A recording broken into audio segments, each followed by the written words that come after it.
हम एक सेब की पेटी लेके आए थे इस्तेमाल करने के लिए, और उसमें से ये थोड़े से पीस बचे हैं। ये छोटे छोटे भी हैं और थोड़े थोड़े ख़राब भी हैं, लेकिन इस्तेमाल सारे हो जाने हैं। जो जो अच्छे अच्छे पीस थे हमने उठा के खा लिए। अब जब इसमें से हम चूज़ करते हैं, हम वो वाला पीस उठाते हैं जो सबसे कम ख़राब होता है। जैसा कि ये थोड़ा सा ख़राब है, ये आखिर में इस्तेमाल होगा।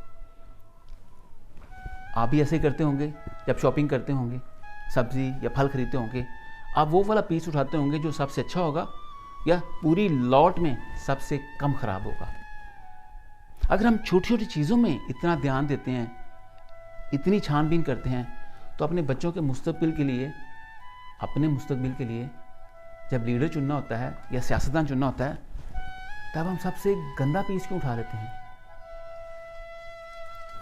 अगर हमारे पास कोई भी ऑप्शन अच्छी नहीं है लीडरशिप के अंदर, तो कम से कम हमें वो उठाना चाहिए, उसको पिक करना चाहिए जो सबसे कम ख़राब है। ये आपको पता है किसको आपको चुनना है। अपने बच्चों के लिए छोटी छोटी चीज़ों पर जितनी हम एनर्जी वेस्ट करते हैं, वही अगर आप अपने बच्चों के मुस्तकबिल के लिए करें, तो आप भी खुश रहेंगे, आपके बच्चे भी मुस्तकबिल में खुश रहेंगे। सोचिएगा और अपना ख्याल रखिएगा।